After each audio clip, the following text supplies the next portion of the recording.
Señoras y señores, muy buenas, qué gusto saludarlos. Bienvenidos a un programa más de Voces de un Diálogo, siempre con los temas que generan impacto en el país. Y hoy nos vamos a ocupar también de lo que ocurre en el mundo, de lo que ocurre en Venezuela y de cómo los diferentes países, las diferentes naciones, los diferentes gobiernos continúan en el estira y encoge y cómo tienen ya trabajo de nuevo en los organismos continentales como la OEA o organismos como las Naciones Unidas, la Unión Europea y todos los grupos que están a la expectativa de reconocer o no al presidente de la Asamblea Legislativa, Nicolás Maduro, con un respaldo de titanes como Rusia, México, entre otros, y así sucesivamente. Un escenario interesante que vale la pena que nos tomemos un tiempo y lo analicemos. ¿Por qué? Porque ya hemos vivido nosotros el tema. Honduras ya estaba en la picota o en la palestra pública, así que no es algo nuevo para ustedes. Vale la pena verlo en un momento donde se supone que acá hay relativa calma. Algunos le llaman tensa calma, la que se vive en Honduras. Para hablar de estos y otros temas que tienen que ver también con la política, quiero darle la bienvenida a un distinguido amigo, un distinguido invitado, a don Efraín Díaz Arribillaga. Qué gusto saludarlo, ¿cómo está? Muchas gracias, Alan. Bueno, me da mucho gusto estar. Y creo que es la primera invitación del año. De 2019. Del 2019, sí. Sí, fíjese que me llama la atención ya que lo menciona, porque a los entrevistadores de foro nos dicen, nos cuestionan, sí, y nos cuestionan abiertamente, a mis colegas y a mí. Y dicen, bueno, es que ustedes tienen programado rotarse a los invitados, dice. Escucha uno con mucha frecuencia ese señalamiento, no llega crítica, porque al final las personas saben a quién escuchar. Claro, definitivo. Ok, entonces, ¿qué ocurre? Respuesta, que acá en Honduras son 20 los que analizan el acontecer nacional. Son 20 personas aproximadamente que tienen un criterio amplio, que son respetados por el pueblo, que tienen consideración, y en mi criterio usted forma parte de ese selecto grupo. Bueno, muchas gracias. Es siempre un honor. Gracias por invitarme y espero estar a las expectativas de eso. ¿Cuál es su primera impresión del escenario que se vive en Venezuela? Bueno, mira, en primer lugar me parece que es un escenario crítico. La crisis creo se está profundizando, digamos, en Venezuela. Y el temor que tengo es que eso pueda realmente escalarse a tal punto que el grado de enfrentamiento puede llegar a más. Hay dos hechos nuevos que creo que es bueno verlo, que puede, además de profundizar esto de la crisis, nos da una idea de por dónde va a ir. Primero es que Estados Unidos reafirmó que no va a retirar su personal diplomático de Venezuela porque no reconoce al gobierno de Maduro y por lo tanto se va a quedar ahí. Y después el respaldo que le dio las Fuerzas Armadas al gobierno de Maduro bajo el concepto de que son respetuosos del marco constitucional. Entonces eso agrava la crisis que hay ahí en Venezuela. Tenemos también un hecho muy evidente, que es la fuerte intervención externa en los asuntos internos de Venezuela, encabezado por los Estados Unidos, por supuesto, la administración Trump, y una serie de países de América Latina, incluyendo nuestro país, que se han sumado al reconocimiento del gobierno que encabeza Juan Guaidó, que es como presidente de la Asamblea Constituyente, y otros que todavía no se han pronunciado o han guardado, digamos, un silencio. Llama mucho la atención para mí la posición de la OEA, ¿verdad? Totalmente alineada con esa posición, cuando debió haberse un organismo que debió haber guardado una posición mucho más neutral frente a lo que pasa ahí, de tal manera que pudiera eventualmente tener un papel decisivo en una salida para Venezuela. Creo que este es un hecho que me llamó mucho la atención, y cuando usted introdujo el programa decía las connotaciones que ha tenido para nuestro país, me acuerdo en el 2009, ¿no? O sea, evidentemente una OEA totalmente unánime en la condena a nuestro país, y nuestra exclusión y aislamiento que por 2 años tuvimos en Honduras. Más, casi 2 años, ¿sí? 2-3 años. Entonces, para mí las consecuencias pueden ser muy desastrosas para Venezuela si no se encuentra una salida. Y yo considero de que será la comunidad internacional de una vez por todas la que tiene que resolver realmente ese problema. Y sobre todo aquellos organismos que de alguna manera u otra no han tomado, por decirlo una palabra que tal vez puede sonar no la más precisa, un partido, digamos, en la crisis. Por ejemplo, la Unión Europea, las Naciones Unidas como organismo realmente de ahí, y otros países que de alguna manera, como México, que ha guardado una prudente distancia del conflicto, y que de alguna manera u otra puede ser realmente un mediador importante, ¿no? Hay que también reconocer de que Venezuela tiene aliados importantes, ya usted lo decía, Rusia, China, Irán, y otros países alrededor del mundo, ¿no?, que respaldan de alguna manera u otra al gobierno venezolano. Aquí pues estamos frente a una crisis muy profunda, una sociedad polarizada, totalmente dividida, que no es fácil lograr una salida, ¿no? Una salida que sea pacífica, negociada y que permita realmente de una vez por todas resolver el problema de Venezuela. Le escuché decir que no cree usted que va a ser adentro, tiene que ser afuera el arreglo. Bueno, yo digo que al menos no va a ser posible, porque ya se intentó, ¿no? Se ha intentado tantas veces poner juntos a la oposición y al gobierno de Maduro, pero las intransigencias de ambos lados no ha permitido ningún acuerdo posible. Entonces creo yo que me parece oportuno que la comunidad internacional pueda realmente mediar y buscar un arreglo pacífico al problema venezolano, porque, bueno, si usted lo ve por un lado, las elecciones le dieron una mayoría a la oposición, que es lo que constituye la Asamblea. Después la elección de Maduro surge con unas elecciones cuestionadas, pero a su vez el nombramiento del presidente de la Asamblea dentro del marco constitucional de Venezuela es violatorio de la Constitución venezolana. Entonces estamos frente a un proceso de ilegitimidad mutuo, diría yo. Mutuo, ¿no? Y entonces frente a ese impasse yo creo que es necesario, digamos, la mediación externa. A mí me recuerda, Alan, digamos, en los años 80, haciendo un poquito de historia, el papel del grupo de Contadora. El grupo de Contadora jugó un papel importante en la resolución del problema centroamericano, ¿verdad? La guerra civil en Nicaragua, en El Salvador, digamos, el gobierno sandinista con la lucha con los contras en Nicaragua, la presencia militar norteamericana en Honduras, el conflicto todavía en Guatemala. Entonces había todo un conflicto regional que fue de alguna manera impulsado por determinados países, incluyendo México, algunos países latinoamericanos, que impulsaban una salida negociada al conflicto regional, que tuvo como fin los acuerdos de paz y el proceso de Esquipulas, que paró de alguna manera u otra, o dio casi por terminado la década de conflictos en la región centroamericana. A medida que transcurre el tiempo, pasan los días, sube el tono. Y ya el secretario de Estado de los Estados Unidos dijo durante esta jornada que no descartaban acciones de fuerza, advirtiéndole a Nicolás Maduro.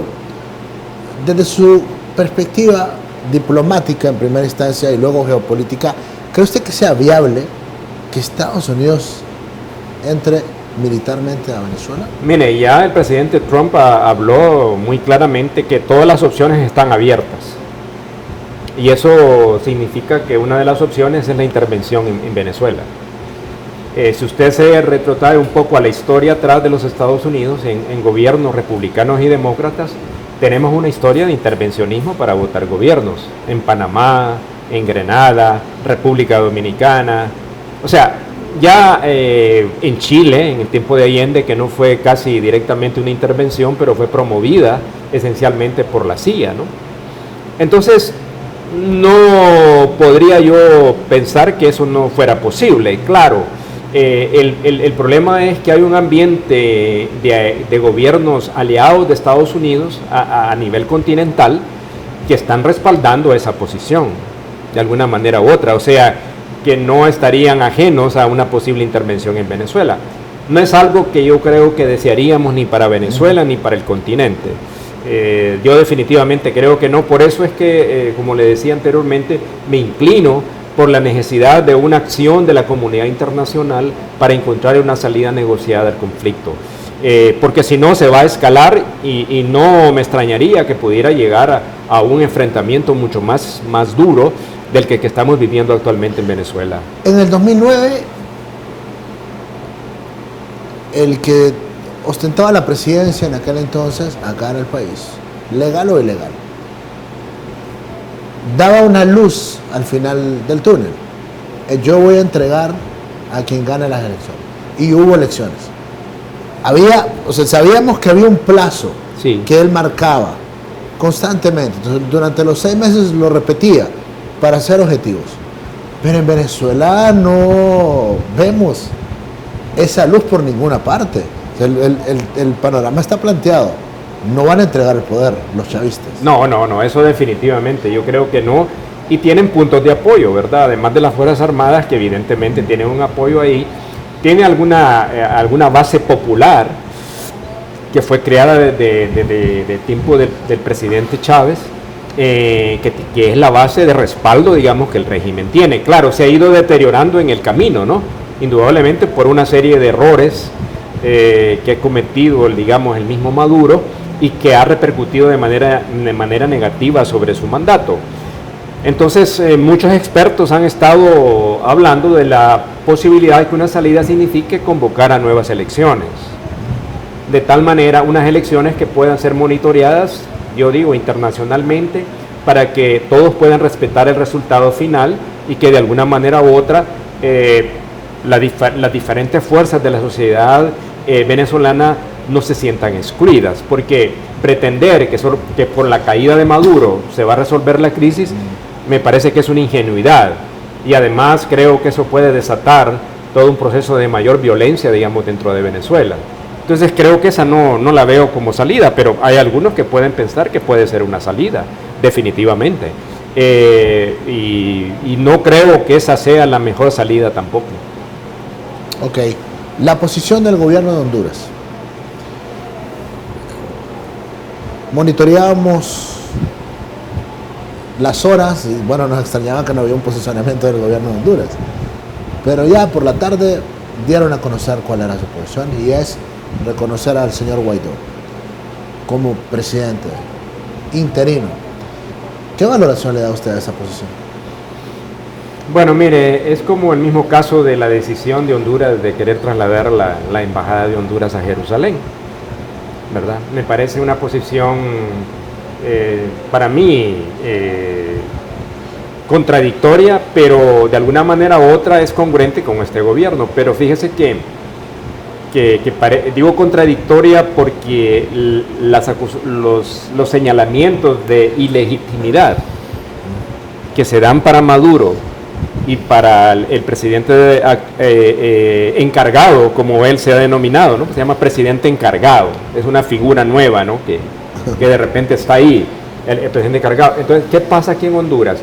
Que el actual gobierno de Honduras precisamente es el fruto de dos temas que están permanentes en la crisis venezolana: la ilegitimidad y elecciones cuestionadas.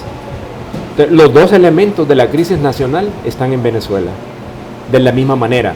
Igual otro elemento conjunto, una sociedad confrontada, dividida, quizás no con la intensidad que se tiene en Venezuela, quizás no con esos tonos que se da en Venezuela, pero de alguna manera u otra enfrentada y dividida, sin tener capacidades, igual que en Venezuela, de lograr acuerdos entre lo que se denomina en Honduras la oposición y el gobierno, ¿no? Entonces, y aquí se ha hablado también igualmente de la necesidad de una salida negociada, ¿verdad? Que debería pasar al menos por una convocatoria a nuevas elecciones. Y fíjese qué interesante, esa figura de presidente encargado seguramente no existe en la Constitución de Venezuela. Aquí han argumentado que un gobierno provisional, digamos, para que convoque a nuevas elecciones y pueda haber un nuevo gobierno, dicen que no es una figura en la Constitución, lo cual es perfectamente cierto. Pero allá estamos de acuerdo y aquí no estamos de acuerdo.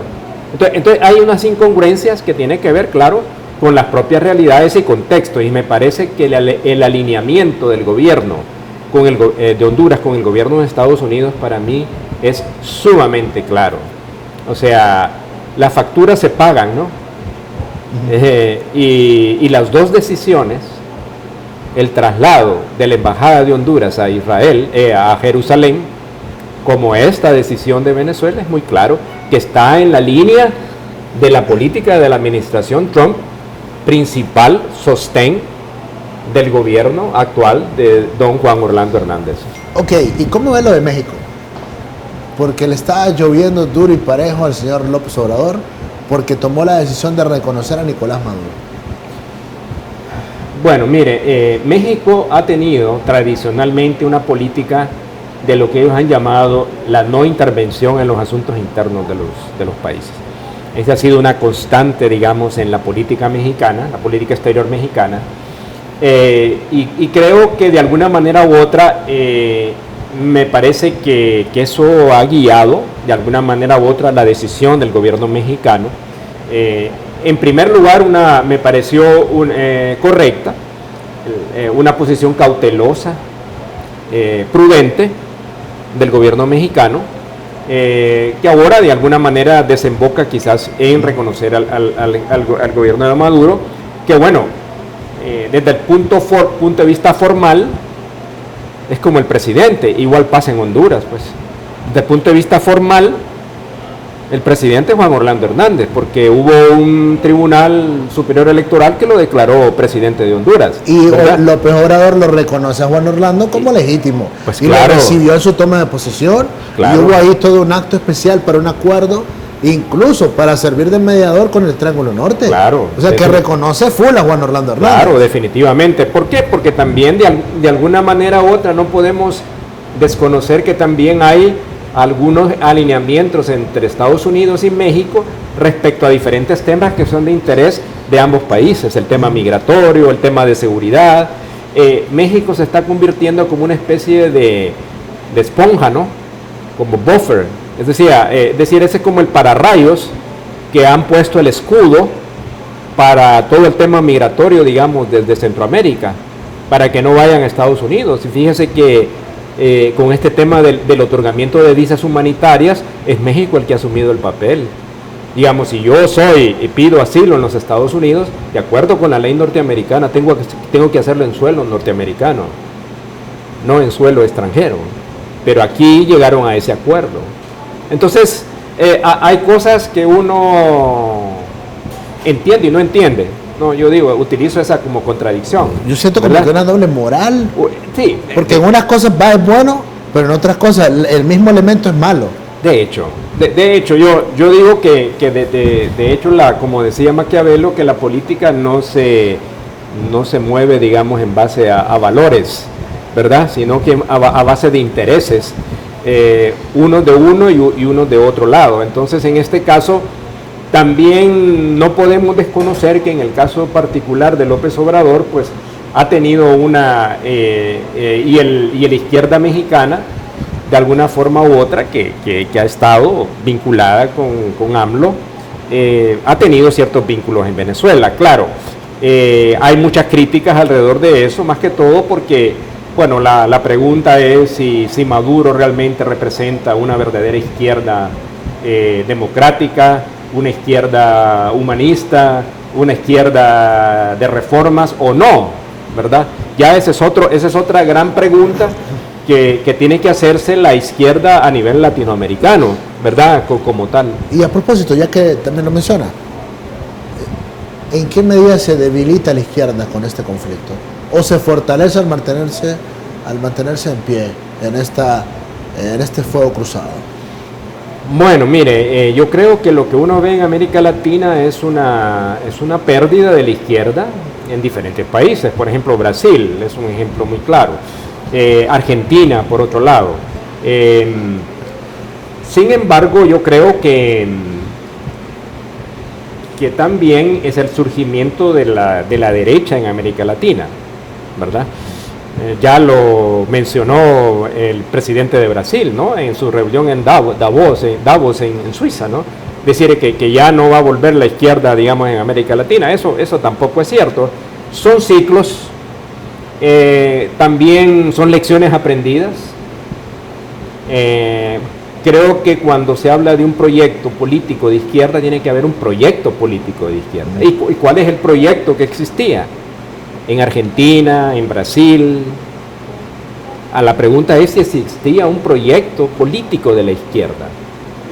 Me da la impresión de que no, como tampoco lo es en Nicaragua. Entonces yo creo que lo que la lección aprendida es que hay que replantear el proyecto de izquierda en América Latina, que tuvo un momento de oro, digamos, que había la fuerza, bueno, tocó en el momento que Honduras, de la crisis hondureña del 2009, pero creo que esa es para mí la lección aprendida, o sea, cuáles son los errores estratégicos, programáticos, ideológicos que la izquierda tuvo cuando tuvo la oportunidad de gobernar. El caso muy concreto, el caso de Brasil, los temas de la corrupción, por ejemplo, ¿verdad? Que os decía que salpican acá, salpican allá, y entonces como que desvirtúan de alguna manera u otra el proyecto de izquierda, que no puede estar asociado a la corrupción, que no puede estar asociado al autoritarismo, que no puede estar asociado al irrespeto a los derechos de la persona. Es decir, es todo lo contradictorio a lo que uno podría pensar que lo que se llama izquierda, ¿verdad? Que yo siempre, Alan, tengo, y televidentes, tengo mis reservas sobre ese etiquetado derechas-izquierdas. Es un poquito como nos entra en una gran confusión sobre lo que realmente es u otra cosa, pero de alguna manera... Y menos acá, ¿verdad? Aquí. Menos acá en Honduras, donde yo lo que percibo es que hay vividores de la ideología y de la política. Sí. O sea, no, la doctrina como tal no es una escuela acá. No. Acá para nada. Yo creo que en el continente también se está debilitando. Por ejemplo, vemos en Nicaragua. Sí, yo creo que después de que se ocupen de Venezuela, no sé en qué términos, va a Nicaragua. Sí. Nicaragua es otra zona de línea. conflicto. Sí, otra zona de conflicto. Y ahí usted ve, digamos, un sandinismo en retroceso, otro sandinismo distanciado del sandinismo oficial, tratando de rescatar la verdadera identidad del proceso que llevó al sandinismo al poder. Entonces creo que esos son las grandes contradicciones y los grandes retos, desafíos que para las fuerzas de izquierda de América Latina tiene, ¿no? O sea, cómo hacemos una izquierda mucho más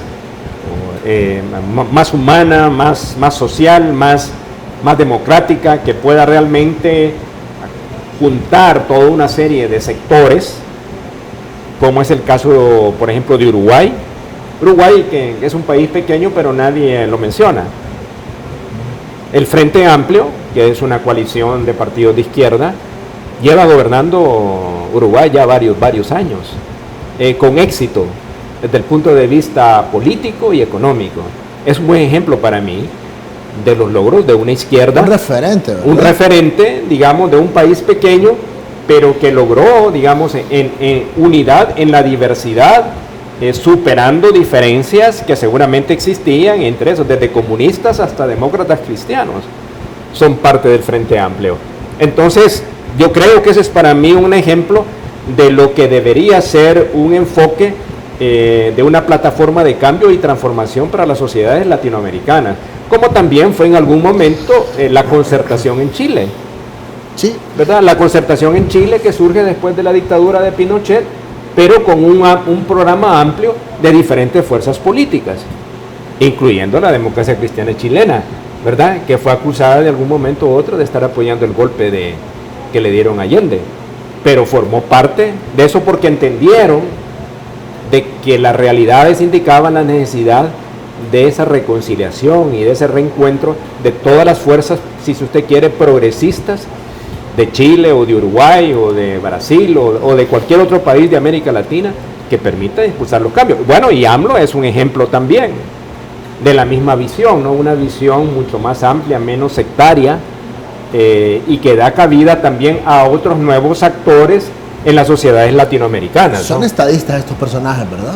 Pues creo están ahí en el epicentro. Creo que sí, ¿verdad? Entienden bien la política, pero también tienen una visión de estadista, tienen una visión de país, un proyecto político y un proyecto de nación, sobre el cual, digamos, se van montando y que van avanzando. Digamos, a Piñera, que es de derecha, no se le va a ocurrir echar marcha atrás en las reformas sociales y políticas que se dieron en Chile, de ninguna manera u otra, como no lo es tampoco, digamos, en el caso de España, el Partido Popular.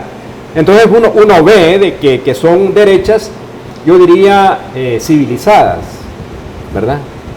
Un poco más ilustradas de lo que uno podría esperar de una derecha cavernaria, ¿no? Estilo Bolsonaro ahí en Brasil.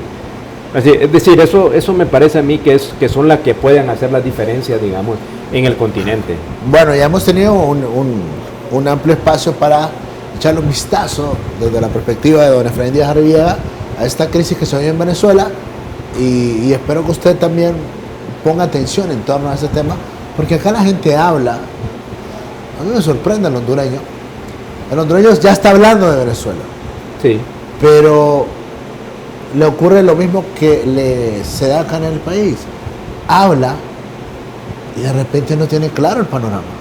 De repente no tiene claro cuál es el fondo del asunto.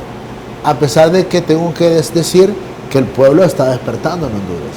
Sí. Y que ha caminado, hemos avanzado como pueblo, es importante, pero yo creo que espacios como este, de escuchar estas posiciones, le pueden permitir a usted tener un criterio más amplio. Sí, Alan, yo creo que me parece que eso es lo importante de tener espacios así como el Canal 36, ustedes, su programa, que permite con libertad expresar, digamos, puntos de vista diferentes. Es decir, yo puedo pensar en que en otros medios pudieran tener un sesgo, ¿verdad? Que tal vez no es de los periodistas que están ahí, sino que posiblemente de los dueños de los medios, que es perfectamente, que es una realidad en Honduras, pues, ¿verdad? Parte del juego. Es parte del juego, el juego de poder, sí, ¿verdad? Sí. Entonces, creo que el debate tiene que ser así. Y no es que se trata que alguien puede decir, estás defendiendo a Maduro o estás defendiendo al otro. No se trata de eso, sino que se trata entonces de hacerlo de manera objetiva, que permita realmente entender la realidad de la dinámica política en Venezuela y cuáles son las opciones que hay para una salida en Venezuela, que me parece a mí necesaria, porque tiene repercusiones continentales, ¿no? Y de todas maneras, fíjese que también se nos olvida sí, que Venezuela ha tenido siempre una presencia importante en nuestro país.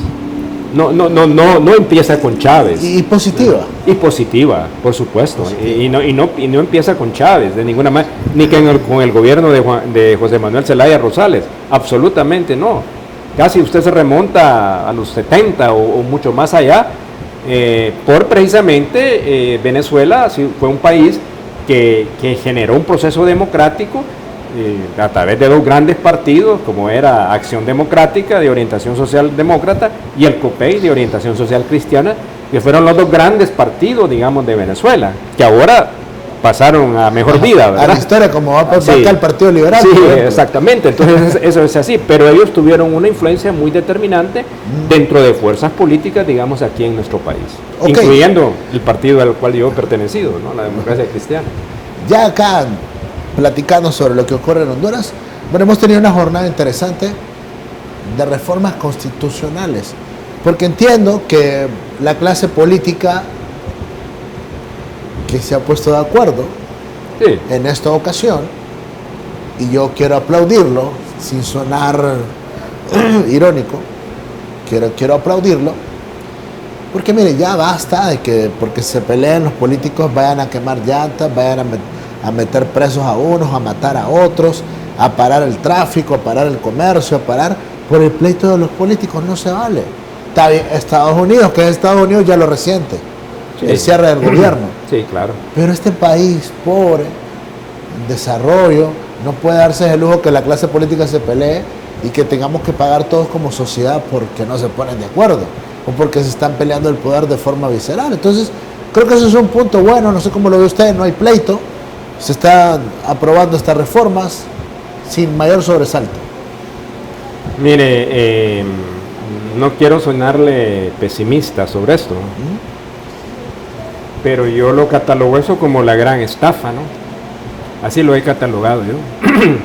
¿Sabe por qué? No porque no vea positivo que los políticos se pongan de acuerdo. Para eso fue planteado el diálogo político, ¿verdad?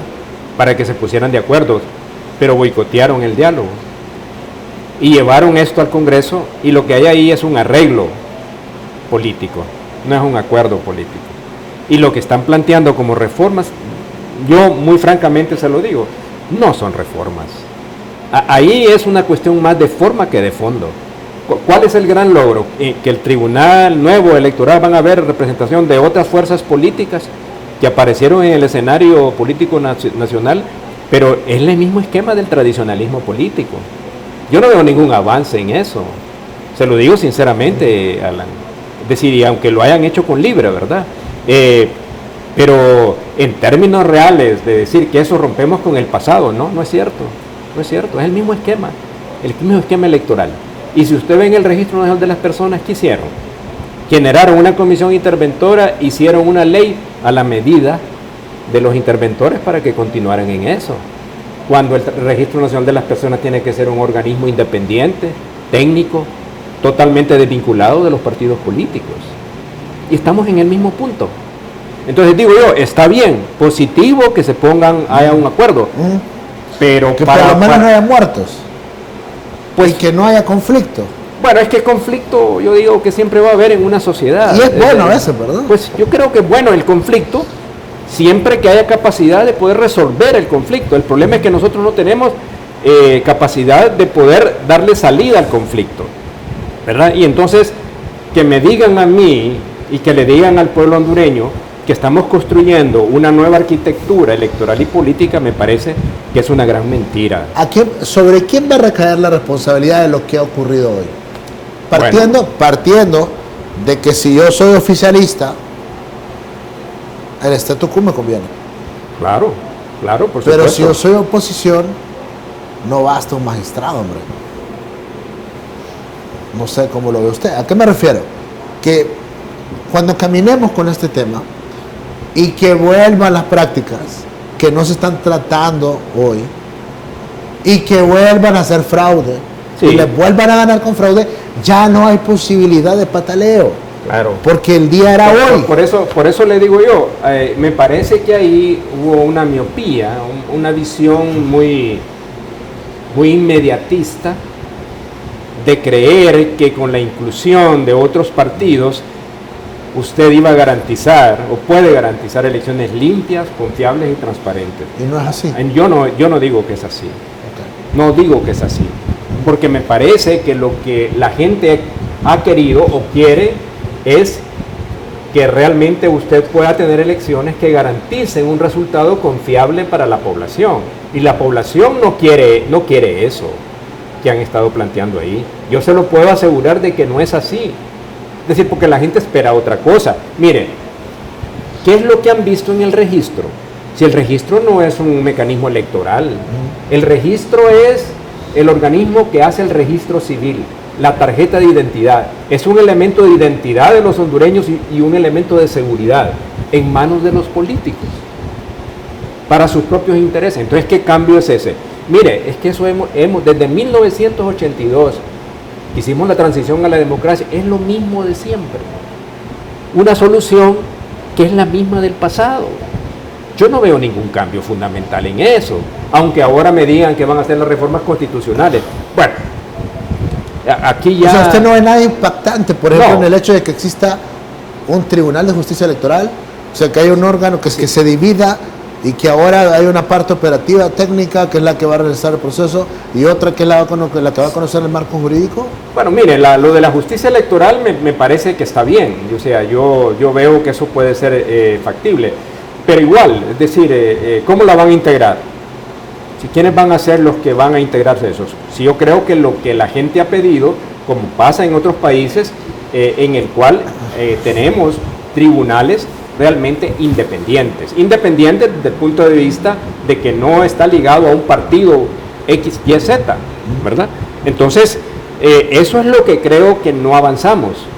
O sea, no se dio el salto necesario cualitativo, ni en la conformación del tribunal, ni tampoco en el Registro Nacional de las Personas. ¿Y sobre quién recae esa responsabilidad? Bueno, si yo oficialismo, con ese mecanismo tal como está ahora, soy feliz, porque gano, como sea. Entonces yo le consulto sobre quién recae la responsabilidad de lo que hoy se ha aprobado. No, bueno, los que van a votar a favor de eso. ¿verdad? O sea, sobre ellos es la responsabilidad porque fueron los negociadores también, ¿verdad? Buenos o malos negociadores, que es lo que vamos a ver cuando pase el tiempo, ¿no? Sí, nos vamos a dar cuenta si hubo una negociación buena o mala, ¿verdad? Pero ellos ya lo ha dicho varios, ¿cómo se llama? Miembros del Partido Nacional que tienen los votos suficientes para la mayoría calificada en el Congreso. Entonces eso quiere decir que las bancadas del Partido Nacional, del Libre y de lo que resta del Partido Liberal y los otros partidos digamos, sombrías, es decir, que están ahí, satélites, son los que van a hacer la votación y ellos tienen la responsabilidad de eso, ¿verdad? Ellos sabrán por qué lo hicieron. Es como que, digo, yo le utilicé una frase que tal vez suena muy dura, como es un gran engaño para mí. Están jugando nuevamente con el pueblo hondureño. Pero usted habla como ciudadano. Sí, claro.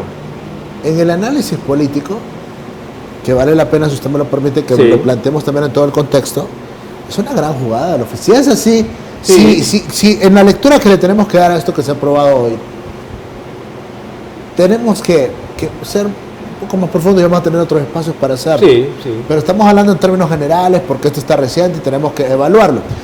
Sin embargo, usted presume que hay una estafa, me dice en primera instancia, un gran engaño, porque no van al fondo, porque no están garantizando procesos electorales transparentes. Yo pienso que no. Pues, ojalá me equivoque, ¿verdad? Quisiera estar equivocado. Y es válido eso, tener esa duda. Pero desde la perspectiva política, desde el escenario político, para el oficialismo es una gran jugada. Sí, claro. Porque les permite tener control sí. de los procesos. Pero no se pregunta. Bueno, hablaba usted, los negociadores. Hoy acá usted nos plantea las suspicacias que tiene alrededor de esto. Muy bien.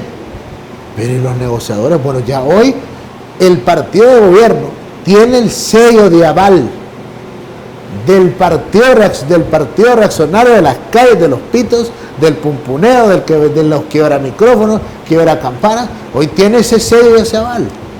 De ahí no diga nada. Sí, a mí me cuesta francamente entender eso.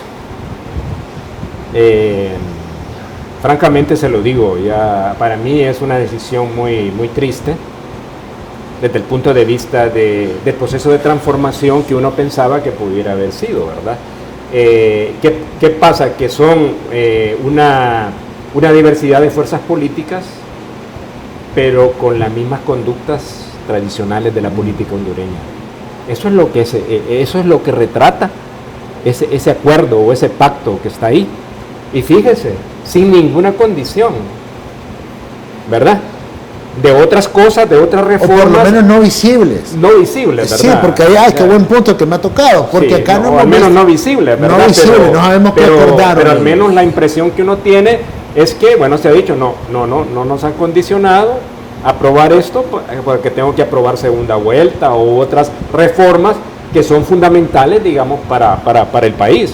Entonces, uno acepta de que de repente eso es carta blanca, ¿verdad? Y en eso coincido de que el partido de gobierno, el oficialismo, ha salido adelante, ¿verdad? Fíjese,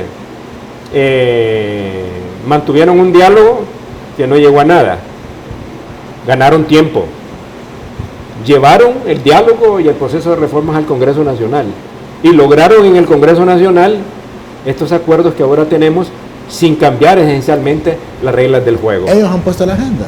¿Sí? Y la han cumplido. Sí, entonces, ¿qué es lo que sucede? Volvemos a lo que usted me señalaba del tema de la izquierda en América Latina. ¿Cuál es el problema? El problema es de un partido cuando no tiene proyecto, cuando no tiene un proyecto político, cuando no tiene una dirección, cuando no tiene realmente un norte claro hacia dónde va y una estrategia de cambio y transformación de la sociedad hondureña, alrededor del cual se pueden nuclear, como pasa en el Frente Amplio Uruguayo o la Concertación, digamos, en Chile, un proyecto de transformación de Honduras, ¿verdad? Entonces, es lo que puedo decir. A mí, francamente, le digo, me deja un mal sabor tal vez soy muy ingenuo en política, tal vez no tengo las habilidades, porque ahora uno escucha a algunos miembros del Partido Nacional en algunos medios. Ya el presidente Zelaya no es el villano, es uno de los políticos más destacados, ¿verdad? Junto con Juan Orlando Hernández, ¿verdad?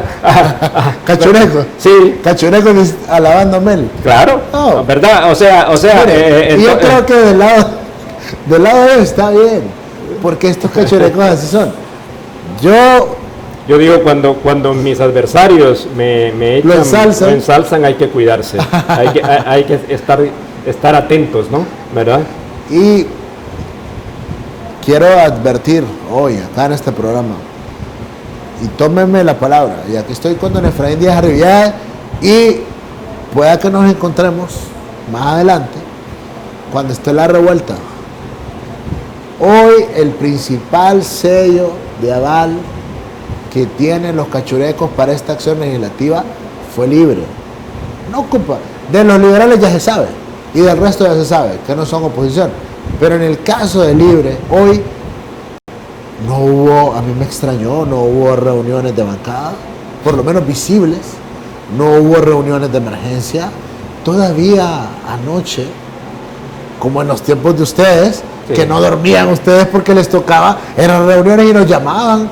Bueno, todavía yo alcancé, un poco, sí, yo poco, cuando comenzaba el periodismo, todavía yo alcancé que llamadas que me decían, mira, están en la casa de tal, sí, están en la casa de aquel, andá y quiera cubrir cámaras, micrófonos, toda la prensa, nos dividíamos en la prensa para ir a cubrir las reuniones y salíamos a las 2 de la mañana porque había que tener la posición caliente ahí en relación al tema, donde salían los personeros, sí, ya acordamos tal cosa. Entonces era un proceso así, ¿verdad? Pero hoy, mire, yo no entiendo, ahora las protestas vienen el domingo, ahora se saltan todo esto sin mayor sobresalto y las protestas van para el domingo porque están en contra de la dictadura, porque están en contra de Juan Orlando pero a favor de Oliva. Sí, vea qué interesante, como que si no fuera lo mismo, ¿verdad? Sí, esa es la que yo le decía, ¿verdad? Decían tres personas y un solo Dios, ¿verdad? En el caso más concreto del Partido Nacional. Bueno, eso es lo que pasa y ya usted lo planteó. Yo sinceramente, pues, ¿qué puedo decir? Ya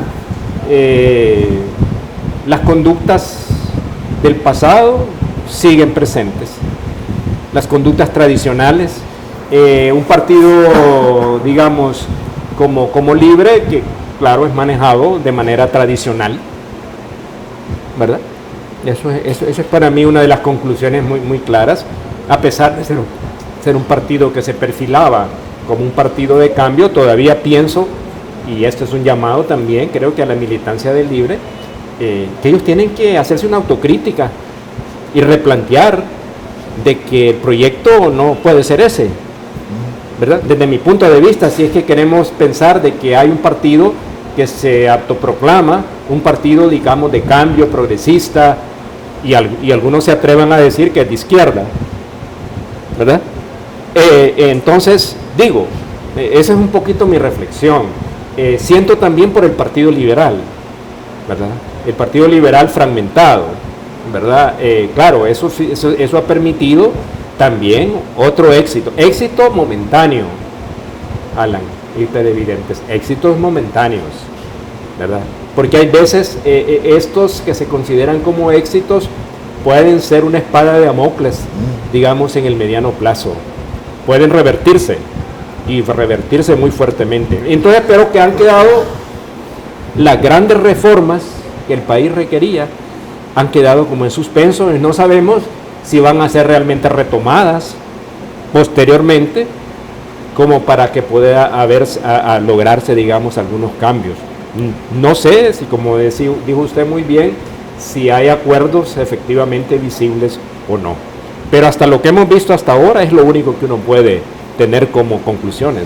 Bueno, ya están convocando para otro diálogo para hablar sobre el resto de reformas.